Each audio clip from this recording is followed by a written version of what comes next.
Hello, very good morning. This is Akash Srivastava on the behalf of Youth Competition Times. और ये हमारा YCT talks का 39th episode होने वाला है, जहां पर हम बात करेंगे मिस्टर शिवम कुमार साहू सर से। तो मैं आप लोगों को बता दूं कि आज संडे का दिन है और ये संडे की जो सुबह है ये आप सभी लोगों के लिए बहुत ही ज्यादा इंपॉर्टेंट, बहुत ही ज्यादा महत्वपूर्ण होने वाली है, क्योंकि आप लोगों को ये पता है कि जेई के एग्जाम्स जो है वो बैक टू बैक लगे हुए हैं, होने वाले हैं। और ऐसे में हम बात करेंगे शिवम कुमार साहू सर से, जिन्होंने अभी रिसेंटली 2022 का राजस्थान जेई का एग्जाम क्वालिफाई किया और just at the age of 22 years. और इतनी छोटी एज में इन्होंने काफी असफलताएं भी, काफी फेलियर भी फेस किया है। तो शिवम कुमार सर से मिलते हैं और जानते हैं स्ट्रेटेजी के बारे में। शिवम सर, सबसे पहले तो मैं आपका स्वागत करना चाहता हूं हमारे official YouTube channel YCT books official पर। कैसे हैं सर आप? सर बिल्कुल बढ़िया। आप कैसे हैं सर? मैं एकदम बढ़िया हूं सर। तो सर शुरू करते हैं ये इंटरव्यू। और सबसे पहले तो आप अपनी बेसिक डिटेल्स बताइए, अपनी अर्लियर जो एजुकेशन है, अपनी 10th 12th आपने स्कूलिंग कहाँ से की, अपने ग्रेजुएशन कहाँ से पास आउट किया, वो बताइए। सर सबसे पहले तो सर मैं गुना डिस्ट्रिक्ट MP में से बिलोंग करता हूँ। यहाँ से मैंने अपनी 10th पास करी केंद्रीय विद्यालय गुना से। उसके बाद सर हमारे पास में सर डिस्ट्रिक्ट है अशोकनगर, उधर से मैंने पॉलिटेक्निक, गवर्नमेंट पॉलिटेक्निक कॉलेज से अपना डिप्लोमा लिया। उसके बाद सर मैं अपनी 2018 में मैं पास आउट हो गया था डिप्लोमा से। उसके बाद मैंने अपनी प्रिपरेशन की जर्नी स्टार्ट कर दी थी। ओके, तो प्रिपरेशन की जर्नी आपने स्टार्ट की और लगातार उसके बाद सर ग्रेजुएशन को। जी बोलिए बोलिए बोलिए। सर 2020 में मैंने अपनी ग्रेजुएशन 2 साल का गैप दिया, मैंने ग्रेजुएशन नहीं की थी। उसके बाद 2020 में मैंने एडमिशन लिया सेकेंड ईयर में। अभी मेरा फाइनल ईयर है मतलब। ओके, अभी फाइनल ईयर है आपका, अभी कंप्लीट नहीं हुआ है ग्रेजुएशन? नहीं सर, कंप्लीट नहीं हुआ सर। ओके, और मतलब अभी ग्रेजुएशन आपका कंप्लीट नहीं हुआ and you are selected in Rajasthan JE, आप जूनियर इंजीनियर बन चुके हैं। कैसा लग रहा है सर आपको? यस सर, बहुत ही बढ़िया फील हो रहा है सर। अपने आप को देख के नहीं सर, अपने माता पिता को देख के बहुत ही अच्छा फील होता है सर। बिल्कुल बिल्कुल। तो सर बात करते हैं आपकी जर्नी के बारे में, एक एक करके जानेंगे आपकी जर्नी। तो पहले तो आप ये बताइए कि जैसा कि आपने बहुत सारे फेलियर भी फेस किए हैं, एक 22 एज में आपने एग्जाम्स देना जब से शुरू किया, और उसके काफी सारे फेलियर्स भी आपने देखा, जैसा कि आपने बताया था कि SSC जेई के एग्जाम भी आप क्वालिफाई किए थे, लेकिन महज कुछ अंक से, कुछ मार्क्स से आपका फाइनल सिलेक्शन नहीं हो पाया था। तो सर उस जर्नी के बारे में बताइए, शुरुआत से बताइए, कैसी थी आपकी जर्नी, आपने कौन कौन से एग्जाम्स अटेम्प्ट किए?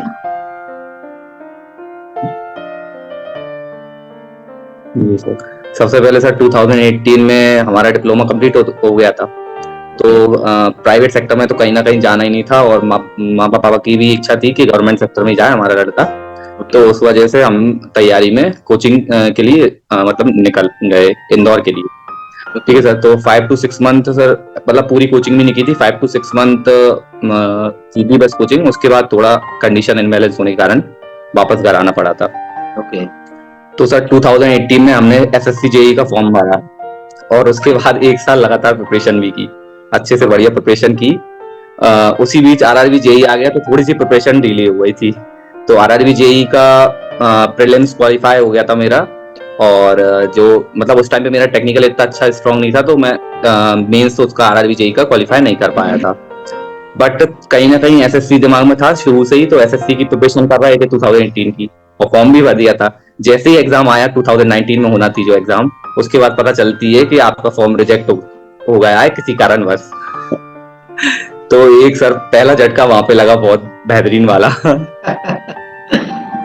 तो उसके बाद सर 2019 में फिर फॉर्म भरा, और उसके बाद प्रिपरेशन जारी रखी। उसके बाद मेरा प्रीलिम्स क्वालिफाई हुआ, प्रीलिम्स में मेरे 135 मार्क्स थे। उसके बाद फिर मैंने मेंस की भी प्रिपरेशन की अच्छी से लगातार। फिर मेरे मेंस में 165 मार्क्स थे, बट उस टाइम का पेपर थोड़ा सा थ्योरेटिकल आ गया था, तो कट ऑफ थोड़ा सा हाई चला गया था। ओके, तो जिस कारण मेरा मतलब मेरे को डीवी का कॉल आया था, बट फाइनल मेरिट में नहीं हुआ था मेरा। ओके, आप डॉक्यूमेंट वेरिफिकेशन तक आप पहुंचे थे वहां पर एसएससी जेई में। यस सर, तो यस सर। सर देखिए, बात करते हैं उसके राजस्थान जेई की, जहां पर आपने मतलब सिलेक्शन लिया है राजस्थान जेई में।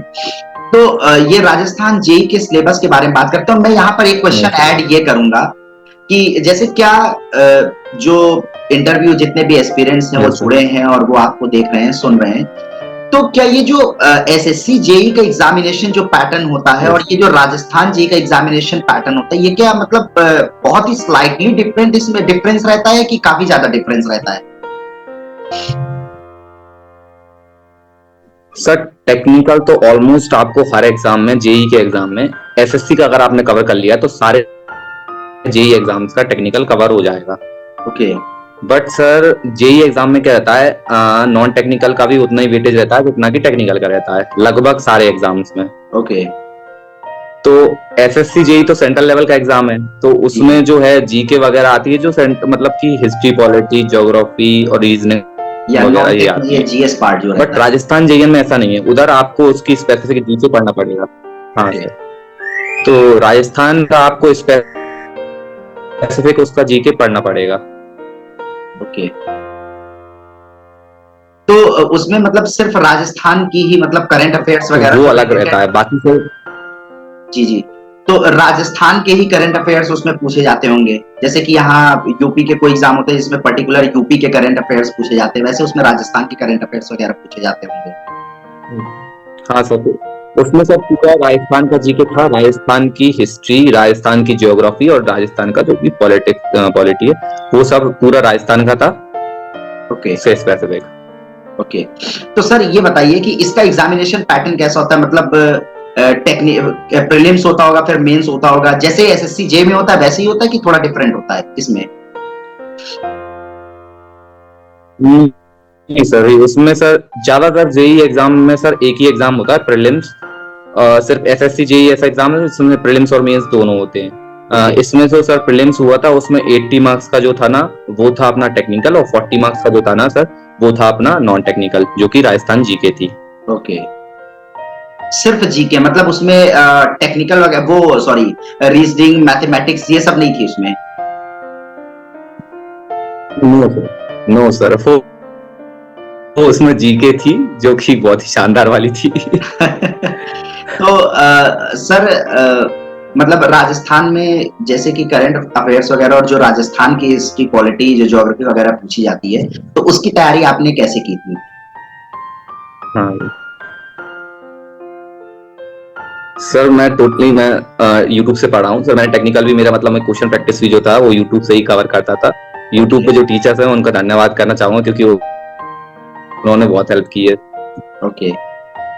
तो सर इसमें कितने नंबर के पेपर्स होते हैं और कितना मार्क्स आपको मिला? सर 120 मार्क्स का पेपर होता है इसका, बट पहले भी 120 का होता था, लेकिन उसमें माइनस मार्किंग इंक्लूडेड नहीं थी। बट इस बार उसमें माइनस मार्किंग इंक्लूडेड थी, और वो भी 1/3 थी। ओके। तो आपके क्या स्कोर थे?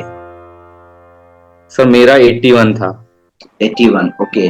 और कट ऑफ कितनी गई होगी? सर कट ऑफ जो है सर, हर डिपार्टमेंट की अलग अलग गई है। पीडब्ल्यूडी की अलग, पीएचई की अलग और डीएलवी की अलग। ओके। तो आपको डिपार्टमेंट जो अलॉट हुआ है, आपने बताया पीएचई डिपार्टमेंट अलॉट हुआ है, पब्लिक हेल्थ कुछ करके आप बता रहे थे मुझे। Yes sir, engineering. Okay, public health engineering, ये पीएचई डिपार्टमेंट आपको अलॉट हुआ है? Public health engineering department. Okay. तो सर एक बात ये बताइए कि जैसा कि आपने इतना फेलियर फेस किया, एसएससी जेई में आपका नहीं हुआ और आरआरबी जेई में आपका नहीं हुआ, फाइनल एक और एग्जाम थे ऐसे जिसमें आपका नहीं हुआ, फाइनली आप राजस्थान जेई में सेलेक्टेड है इस समय एज अ जूनियर इंजीनियर, आपको पीएचई डिपार्टमेंट भी मिला है। तो सर मैं ये जानना चाहूंगा, क्योंकि कैंडिडेट क्या होते हैं कि लगातार जब फेलियर फेस करते हैं कहीं ना कहीं वो डिसअपॉइंट होते हैं, मतलब कि नई सिलेक्शन नहीं हो रहा है तो अब चलो प्राइवेट ही जॉब कर लेते हैं। कहीं ना कहीं फैमिली का भी प्रेशर रहता है कि नहीं, कहीं से मतलब पैसे कमा करके आना ही है, पेरेंट्स का भी थोड़ा प्रेशर रहता है। तो उसको आपने मतलब किस तरीके से हैंडल किया और ये कैसे एक मोटिवेशन आपके अंदर बना रहा कि नहीं मैं कर पाऊंगा और फाइनली आप राजस्थान जे में सेलेक्टेड हैं, तो वो कुछ सजेशन लोगों को दीजिए क्योंकि बहुत ही जल्दी वो लोग डीमोटिवेट हो जाते हैं एक आध दो तीन फेलियर को फेस करने के बाद। तो प्लीज आप शेयर करिए ये चीज। सर डिमोटिवेशन तो सर लाइफ में आना ही है, मतलब हर किसी की लाइफ में आता है, जो भी कुछ भी कर रहा है ना उसकी लाइफ में आता ही है। बट उसको टेकन कैसे करना है वो अपने ऊपर डिपेंड करता है। तो सर फेलियर तो सर आए मेरे को भी सर, कभी कभी तो ऐसा लगता था कि अब प्रिपरेशन क्या कर रहे हैं, सब लोग अपने दोस्त आगे बढ़ रहे हैं और अपन प्रिपरेशन नहीं करने में लगे हुए हैं और मतलब ऐसे ही फेलियर मिलता जा रहा है। तो ऐसा लगता था कि कुछ ना कुछ तो करा जाए। बिल्कुल। बट सर मेरे मम्मी पापा ने सर मुझे हमेशा, किसी ने विश्वास किया नहीं हो, उन्होंने जरूर, मेरे मम्मी पापा ने मुझे पे हमेशा विश्वास रखा। तो मेरी मम्मी हमेशा बोलती रहती थी कि बेटा करते रहे, कहीं ना कहीं पर हो जाएगा। तो एक वहां से फील फैक्टर आता रहता था कि हाँ ठीक है पढ़ रहे हैं, और एक खुद पे भी कहीं ना कहीं भरोसा था कि हाँ कहीं ना कहीं होगा, जरूर होगा, लेकिन भले टाइम लगे। और मेरे पापा बिजनेस करते हैं, तो मतलब सबके पापा यही बोलते हैं कि आप चलो हमारे शॉप पर बैठो, लेकिन मेरे पापा कभी नहीं बोलते थे कि तो बेटा शॉप पर बैठो। वो हमेशा बोलते थे ठीक है जब तक टाइम लगे लेकिन पढ़ो। तो एक वो मोटिवेशन वहां से भी आता रहता था, और एक खुद पे कहीं ना कहीं कॉन्फिडेंस था कि आप निकालोगे जरूर, चाहे कुछ भी हो जाए, कभी टाइम लगे लेकिन होगा। बिल्कुल बिल्कुल। और फिर जो इंसान तैयारी कर रहा है, अगर वो मन से पढ़ रहा है, तो उसको कहीं ना कहीं ये लग जाता है चलो एक फेलियर, दो तीन चार फेलियर के बाद तो एक ना एक बात तो होना ही है, एक ना एक दिन तो होना ही है। तो सर मॉक टेस्ट की बात करते हैं। मॉक टेस्ट वगैरह भी आप दिए थे एग्जाम, मतलब एग्जाम के पहले आप मॉक टेस्ट वगैरह भी दिए थे? हाँ सर सर मैं टेस्ट सीरीज ले रखी थी सर, उस पे सर मैं मॉक टेस्ट देता था। Okay okay. तो सर टेस्ट सीरीज का तो इम्पोर्टेंट है आपके ओके एग्जाम में निकलने के लिए। अगर आप टेस्ट सीरीज नहीं लगाते हो तो कोई मतलब एग्जाम में आप पहले ही बाहर हो। बिल्कुल बिल्कुल बिल्कुल। तो सर एक मैं ये भी पूछूंगा, क्वेश्चन करूंगा आपसे कि जैसे कि एसएससी जेई और राजस्थान जेई जहां पर आप इस समय सेलेक्टेड हैं, पीएचई डिपार्टमेंट आपको अलॉट हुआ है, तो क्योंकि आपने एसएससी जे में भी बहुत ही बढ़िया तैयारी की और कुछ ही डीवी तक आप पहुंचे हैं, यहाँ पर तो लोग काफी ऐसे लोग हैं जो जिनका प्रीलिम्स नहीं क्वालिफाई होता है, तो ऐसे कैंडिडेट के लिए आप एसएससी जेई के लिए भी थोड़ा सा क्या मतलब सजेशन देना चाहेंगे कि उसकी तैयारी किस तरीके से करें, टेक्निकल और नॉन टेक्निकल की तैयारी? सर टेक्निकल का तो ऐसा है सर, सबसे पहले अपने नोट्स जो हैं उन्हें प्रिपेयर कर लीजिए, उसके बाद उन्हें 2 से 3 बार अच्छे से उन्हें रिवाइज कर लीजिए। एक सेकंड सर, उसके बाद आपको शॉर्ट नोट्स तो प्रिपेयर करने ही होंगे। मैं आपको रोकूंगा सर एक सेकंड। ये जो आप बता रहे हैं ये आप दोनों ही मतलब टेक्निकल के लिए आप दोनों राजस्थान जेई के लिए और एसएससी जेई दोनों के लिए बता रहे हैं आप? यस सर, टेक्निकल तो सर सभी जेई एग्जाम्स के लिए ठीक है सर, बताइए। सेम ही है, तो उसका कोई वो नहीं है। ओके सर बताइए। तो सर सबसे पहले आप अपने सिलेबस में जो भी सब्जेक्ट्स हैं उनके नोट्स प्रिपेयर कीजिए और उन्हें अच्छे से थॉरोली पहले अच्छे से रिवाइज कीजिए 2-3 बार अच्छे से। उसके बाद आपको उनके शॉर्ट नोट प्रिपेयर करने हैं हर सब्जेक्ट के। ओके। उसके बाद जब आपके शॉर्ट नोट प्रिपेयर हो जाते हैं तो आपको अपने जो नोट्स हैं, जो ग्रंथ कह सकते हैं, उन्हें आपको एक तरफ उठा के रख देना है उनको। ओके। क्योंकि एग्जाम के टाइम पे आपके पास इतना टाइम नहीं होता कि आप उन नोट्स को पढ़ पाएं, इसलिए आपके पास जो रहते हैं वो शॉर्ट नोट्स रहते हैं। और शॉर्ट नोट इतना अच्छा चीज रहता है कि मतलब आपको एग्जाम टाइम में भी ये फील रहता है कि हमारे पूरे सब्जेक्ट जो हैं वो हमारे हाथ में आ चुके हैं, तो अब हमें एग्जाम कुछ भी आ जाए हमें कोई प्रॉब्लम नहीं आएगी। ओके। और शॉर्ट नोट्स प्रिपेयर होने के बाद आपको रेगुलर एक सब्जेक्ट के शॉर्ट नोट्स तो पढ़ने ही है। सुबह मतलब सुबह आप उठते हैं तो मैं तो सबसे पहले वही प्रेफर करता था, क्योंकि मुझे सुबह मैं बोल के पढ़ता हूँ तो मुझे सुबह एनर्जी हाई रहता है, तो मैं सबसे पहले वही पढ़ता था। और अगर आप चाहते हैं कि और भी अच्छा हो तो आप 2 सब्जेक्ट के शॉर्ट नोट्स जो हैं वो एक दिन में पढ़ सकते हैं। बिल्कुल। ओके। और सर नॉन टेक्निकल ये हो जाता है सर टेक्निकल। जी नॉन टेक्निकल। हाँ सर, नॉन टेक्निकल तो सर रीजनिंग तो आपको प्रैक्टिस से ही आएगी, रीजनिंग तो आपको प्रैक्टिस करना ही पड़ेगा। बिल्कुल। और उसके बाद जो है जो अपना जीएस वाला पार्ट है, तो जीएस वाले पार्ट पे इतना मतलब कि लोड मत लीजिए कि हमें हिस्ट्री अलग पढ़नी है, ज्योग्राफी अलग पढ़नी है, और मतलब बहुत सारी चीजें रहती है उसमें, हिस्ट्री, ज्योग्राफी, पॉलिटी, साइंस, कुछ स्पेसिफिक टॉपिक रहते हैं। साइंस है वो 15 मार्क्स का आना है, 12 to 15 मार्क्स का, तो उसे अच्छे से पढ़ लीजिए, क्योंकि इंजीनियर है तो साइंस अच्छे से ग्रैप्स भी हो जाती है। तो बाकी हिस्ट्री, पॉलिटी, ज्योग्राफी मैं तो अपने जो कुमार गौरव सर हैं, जो करंट अफेयर के सर है, उन्हीं से फॉलो करता था और उनसे ही मेरे मार्क्स आते थे और मैं उन्हीं को फॉलो करता था। ओके, तो जितने भी एस्पिरेंट्स देख रहे हैं, देखिए यहाँ पर kill two birds with a stone वाली बात हो गई, एक पंत मतलब एक ही तीर से दो निशाना। यहाँ पर आप देखिए कि सर जो हैं शिवम सर, वो आपको एसएससी जेई की भी प्रिपरेशन किस तरीके से करनी वो आपको बता रहे हैं, और राजस्थान जेई के लिए जो भी कैंडिडेट राजस्थान जेई के लिए अपने आप को प्रिपेयर कर रहा है, वो किस तरीके से तैयार कर सकता है अपने आप को, उसकी भी इंफॉर्मेशन और जो एकदम प्रीसियस इंफॉर्मेशन है वो शिवम सर ने शेयर की। तो शिवम सर, लास्ट में मैं आपसे बस इतना बोलूंगा, कोई एक ऐसा सजेशन जो आप देना चाहेंगे खुद से बच्चों को जो भी अपकमिंग जेई की तैयारी कर रहे हैं और जेई के एग्जाम जिनके लगे हुए हैं, तो कोई सजेशन आप अपनी तरफ से ऐड ऑन करना चाहेंगे?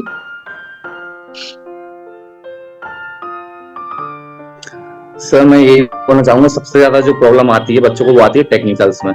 तो टेक्निकल में तो आपको बस यही है कि अपनी शॉर्ट नोट प्रिपेयर कीजिए, उन्हें रोज जितना रिवाइज कर सकते हैं उतना रिवाइज कीजिए, जितना रिवाइज करेंगे उतना ही आपका प्रिपरेशन बूस्ट अप होगी और आपके माइंड में जो है वो कॉन्सेप्ट जाते जाएंगे, फॉर्मूले जाते जाएंगे। क्योंकि जेई एग्जाम जो रहता है ना, वो इतना कॉन्सेप्चुअल नहीं होता, वो थ्योरेटिकल ज्यादा पेपर होता है, फैक्चुअल वेज ज्यादा होता है। तो आपको जितने फैक्ट्स याद रहेंगे वो उतना आपके काम आएंगे, और छोटे छोटे न्यूमेरिकल्स आते हैं जो कि आपके जो शॉर्ट नोट में अपने फॉर्मूलेज हैं वो आपको हो जाते हैं। तो टेक्निकल यहाँ से हो जाता है, और हर जेई एग्जाम में थोड़ा सा पैटर्न चेंज रहता है, किसी में नॉन टेक्निकल में रीजनिंग रहती है तो किसी में उसका जीके रहता है।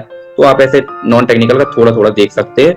बाकी जो भी है एग्जाम उसी का निकलता है जो स्ट्रेटेजी पे फोकस करता है, क्योंकि पढ़ तो सारी दुनिया रही है, बट एग्जाम उसी का निकलेगा जो स्ट्रेटेजी जिसकी अच्छी होगी। ओके, तो बहुत बढ़िया बात आपने बताई, स्टूडेंट के साथ शेयर की, और बहुत अच्छा लगा हमें भी आपसे बात करके। और आपने अपना प्रीशियस टाइम हमारे official YouTube channel YCT books official को दिया, तो उसके लिए बहुत बहुत धन्यवाद sir. Thank you sir, thanks a lot. Thank you.